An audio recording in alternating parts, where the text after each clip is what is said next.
Here is how an Android user customized his brand new iPhone 15 Pro Max. By the way, I totally just recorded this entire video and realized afterwards that I did not hit record. So here we go, round two. Now, of course, being an Android user myself, I love being able to customize my phone. In fact, I have a fully custom home screen setup that I use with nearly all of my Android phones. And so I'll do like a fully custom setup with a custom launcher, a custom widget, custom icons. And by the way, if you want to know how I made my Android custom home screen, you can feel free to see the description. I'll put it down there for you to check out. But when it comes to the iPhone, Apple likes to make it a little bit difficult on us when it comes to customization, but I think I figured out something that I actually kind of like. And so after some trial and error, trying some different widgets and trying to figure this out, this is the home screen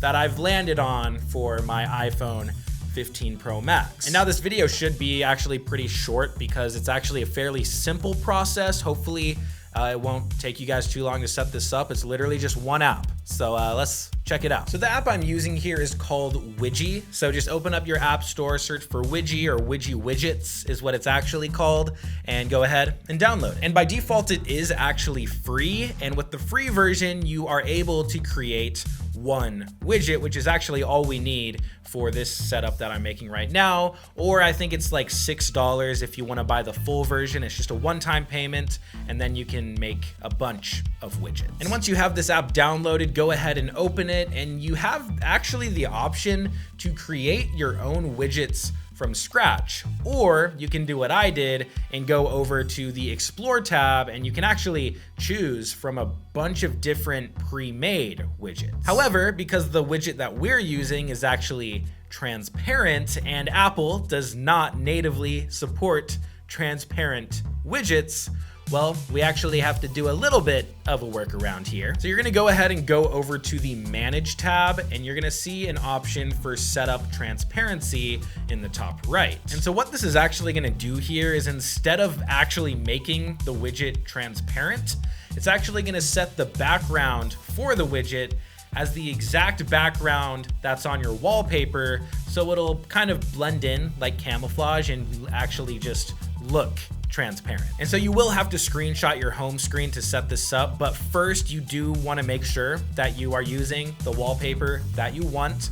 And if you want the one that I'm specifically using in my home screen, I will go ahead and put a link in the description so you can download it and set that before we make the widget. And so once you have the wallpaper that you want, you're gonna go to your home screen, you're gonna long press, and then you're gonna swipe over to the side to a brand new empty screen, and then go ahead and take a screenshot. You're then gonna go back into Widget and go ahead and input the screenshot that you just took. Now you will have to do this twice, but only if you use your phone in both light mode and dark mode at different times. If you just use light mode, just take a screenshot when your home screen is in light mode. And if you just use dark mode, then just take a screenshot when your home screen is in dark mode. And then once you're done there, you can go ahead and hit the check mark on the top right. We're then gonna go back into Explore, and we're gonna search for a widget that we want. Now the specific one that I'm using is actually not really titled. It's actually just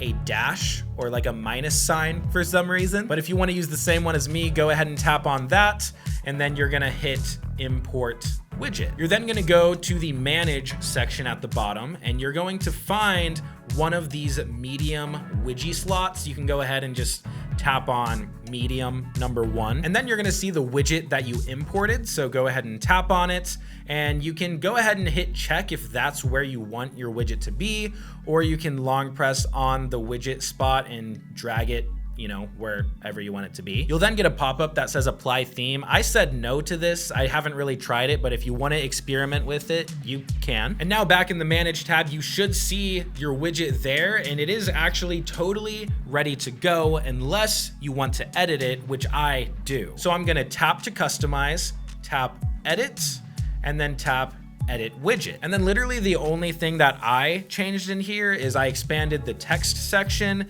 and then next to weather, I tapped the 3 dots, and then I hit delete. And the reason I did that is because I noticed that the weather that it was giving me was not consistent with the weather app on the iPhone. And so I didn't want like inconsistent values when looking at the weather. So I just took it off. But once you're done there, you can go ahead and just leave the app, and then you're gonna long press on your home screen, hit the plus on the top left, and then you're gonna scroll until you find widget. And then once you tap on this, you just gotta scroll until you find the widget that you made, and then you'll just hit add widget, and it'll put it on your home screen, and you should be good to go. Now, of course, as an Android user, there is more that I wish I could do. Like I wish I could, remove the icon underneath the widget. I wish I could remove maybe even the icons beneath the apps and stuff like that. But this is not bad for being an iPhone.